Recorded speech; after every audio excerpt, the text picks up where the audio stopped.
Hello दोस्तों, कैसे हैं आप सब। हमारी कहानियां देखने के लिए हमारे चैनल को सब्सक्राइब कीजिए और हाँ, बेल आइकॉन पर क्लिक करना मत भूलिएगा। नेहा को इस ऑफिस में ज्वाइन किए हुए पूरे 1 सप्ताह हो गए थे। वो इन दिनों बहुत खुश रहती क्योंकि इस नौकरी के लिए उसे बहुत लंबा इंतजार करना पड़ा था। लेकिन आज ट्रैफिक के कारण उसे ऑफिस पहुंचने में बहुत देर हो गई थी। जैसे ही वो ऑफिस पहुंची, ऑफिस बॉय नंदू उसके पास आया और बोला, नेहा मैडम, आपको बॉस ने तुरंत अपनी कैबिन में बुलाया है। मुझे? क्या बात है नंदू? वो तो बॉस ही जाने। नेहा को लग रहा था कि देर से आने के कारण बॉस उसे जरूर डांटेंगे। वो बॉस के केबिन में गई। बॉस उस समय कंप्यूटर पर कुछ देख रहे थे। सर, आपने मुझे बुलाया था? बॉस ने बिना उसकी तरफ देखे उसे इशारे से बैठने को कहा। फिर वो कंप्यूटर पर कुछ देखने लगे। नेहा बॉस के सामने वाली कुर्सी पर बैठ गई। पूरे 15 मिनट वो वैसे ही बैठी रही। उसे बार बार लग रहा था कि बड़ी मुश्किल से मिली ये नौकरी का कहीं ये आखिरी दिन ना हो। 5 मिनट के बाद उसके बॉस सोम मलिक ने उसकी तरफ देखा और कहा, नेहा, आज तुम्हें ऑफिस आने में देर हो गई। सर, वो आज ट्रैफिक बहुत था, इसीलिए देर हो गई। आज के बाद लेट नहीं आऊंगी सर। अरे नेहा, तुम इतना घबरा क्यों रही हो? मैं तुम्हारा बॉस हूँ, तुम्हें काट नहीं लूंगा।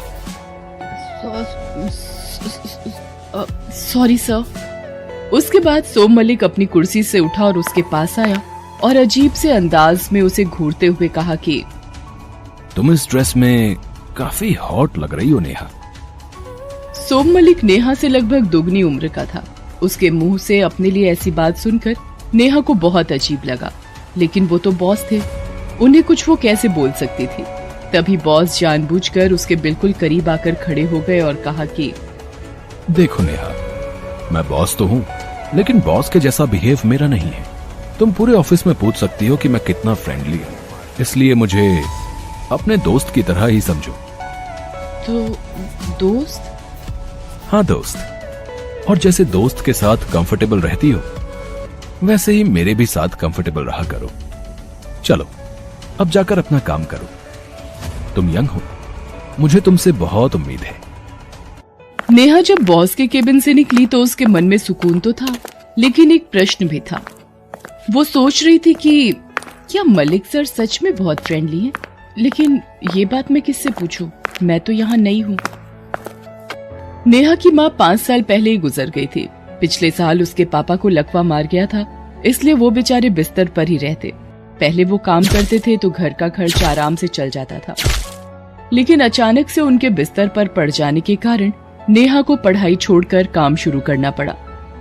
नेहा का एक छोटा भाई भी है, रोहित, जो 10वीं में पढ़ता है। यूं कहें कि पूरे घर की जिम्मेदारी नेहा पर ही थी। एक दिन नेहा को ऑफिस से निकलने में देर हो गई। रात काफी हो गई थी। तभी सोम मलिक उसके पास आए और कहा कि नेहा, आज बहुत देर हो गई है, चलो मैं तुम्हें ड्रॉप कर देता हूँ। अरे नहीं सर, मैं खुद चली जाऊंगी। देखो नेहा, मैंने कहा ना कि मुझे बॉस मत समझो। मैं तुम्हारा फ्रेंड ही हूँ। अगर तुम्हारा फ्रेंड तुम्हें इस समय घर ड्रॉप करने की बात कहता तो क्या तुम उसे मना कर देती? उसके बाद तो हर दिन का नियम हो गया। नेहा को इतना काम सौंपा जाता कि उसे ऑफिस से निकलने में देर हो जाती। मलिक उसे उसके घर तक ड्रॉप करने जाता। नेहा के घर वालों को भी वो बहुत ही अच्छा लगा, क्योंकि कौन ऐसा बॉस होता है जो इस तरह अपने एम्प्लॉय का ख्याल रखे। कुछ दिनों बाद मलिक अब नेहा को ऑफिस के बाद रेस्टोरेंट भी ले जाने लगा। नेहा को सब कुछ अटपटा तो लगता, लेकिन वो उसे मना नहीं कर पाती। एक दिन की बात है, मलिक ने नेहा को अपने केबिन में बुलाया और उसे लालची नजरों से देखते हुए उसकी तारीफ करने लगा। नेहा, तुम बहुत ही सुंदर हो और तुम्हारी सुंदरता को 4 चांद लगाने के लिए मैं कुछ लेकर आया हूँ। उसके बाद उसने एक बहुत ही महंगी हीरे की एक अंगूठी उसे दी। नहीं सर, ये मैं नहीं ले सकती। सोच लो, मुझे कोई मना नहीं करता। लेकिन सर, ये ठीक नहीं लगता। अभी ना तो मेरा बर्थडे है और ना ही कोई ओकेजन जो आप मुझे ये महंगा गिफ्ट दे रहे हैं। सोम मलिक को गिफ्ट देने के लिए किसी ओकेजन की जरूरत नहीं है। ये तो मेरा प्यार है। प्यार?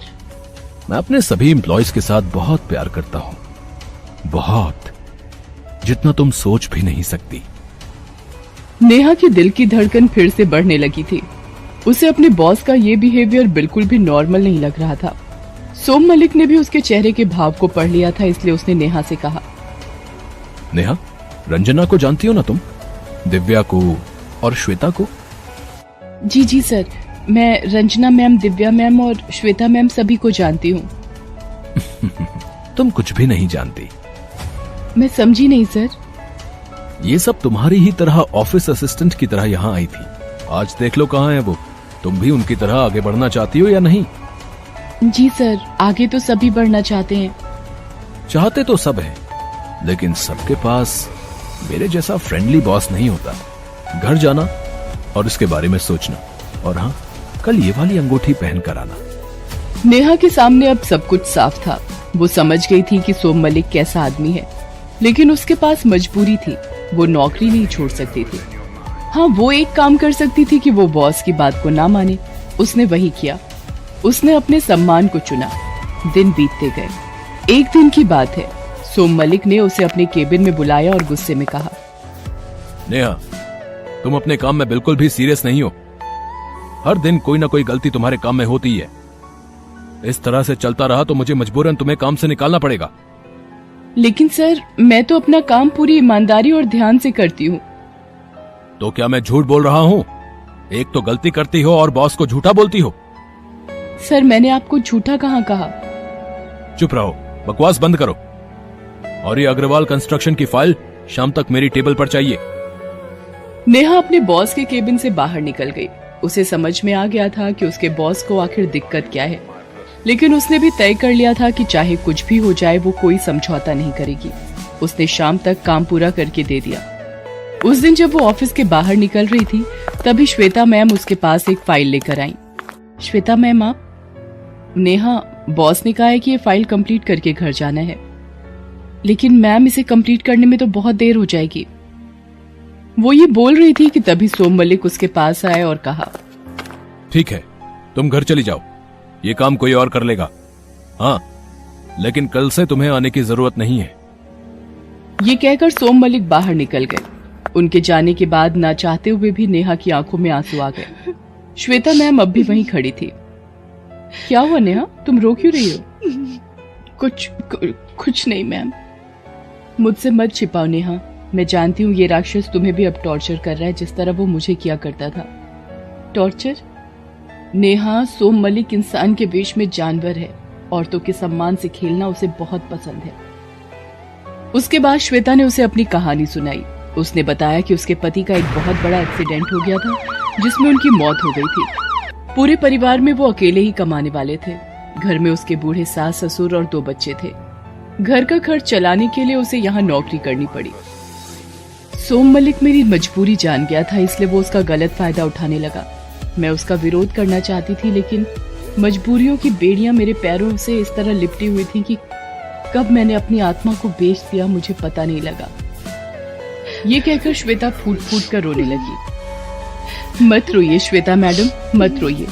औरतें कमजोर नहीं होती, बस वो खुद को कमजोर समझती हैं। अब आप देखते जाइए मैं इस सोम मलिक को उसके किए की क्या सजा देती हूँ। अगले दिन जब नेहा ऑफिस आई तो सीधे सोम मलिक के केबिन में चली गई। उस दिन उसने बहुत ही सुंदर ड्रेस पहन रखी थी और वो बहुत ही खूबसूरत लग रही थी। आज उसने सोम मलिक द्वारा दी गई अंगूठी भी पहनी थी। सोम मलिक नेहा के बदले रूप को देखकर समझ गया कि ये मछली भी उसके जाल में फंस गई है। आखिर तुमने भी बाकियों की तरह आगे बढ़ने का तय कर ही लिया नेहा। जी सर, कोई बेवकूफ ही होगा जो आगे नहीं बढ़ना चाहेगा। ये तो मेरी किस्मत है कि आपके जैसा फ्रेंडली बॉस मुझे मिला। उसकी बात को सुनकर वो नेहा के करीब आया और उसे एक होटल में मिलने के लिए बुलाया। नेहा तय वक्त पर वहां पर पूरी तैयारी के साथ पहुंच गई थी। उसने उस कमरे में पहले से ही कैमरे लगवा दिए थे और कुछ ऐसी व्यवस्था कर दी थी कि सोम मलिक जो भी करे उसका लाइव टेलीकास्ट हो। साथ ही होटल में पुलिस भी पहुंच चुकी थी। सोम मलिक होटल के उस कमरे में पहुंच गया। नेहा पहले से ही तैयार बैठी थी। वाह, कमाल लग रही हो तुम नेहा। कितना तरसा हूं मैं तुम्हारे साथ के लिए। आज से तुम्हारी तरक्की के सारे रास्ते खुल जाएंगे, जैसे श्वेता, रंजना और दिव्या के लिए मैंने खोले थे। उसके बाद सोम मलिक नेहा से जबरदस्ती करने लगा। अरे अब कैसा शर्माना, मेरे जैसा फ्रेंडली बॉस तो कोई नहीं होगा। लेकिन सोम मलिक की फ्रेंडशिप का वो आखिरी दिन था। उसकी कारगुजारियों के बारे में लाइव टेलीकास्ट के माध्यम से सारे शहर को पता लग गया था। 10 सेकंड के अंदर पुलिस भी अंदर आ गई और उसे रंगे हाथों पकड़ लिया। लेकिन अब भी वो अपनी बदमाशी से बाज नहीं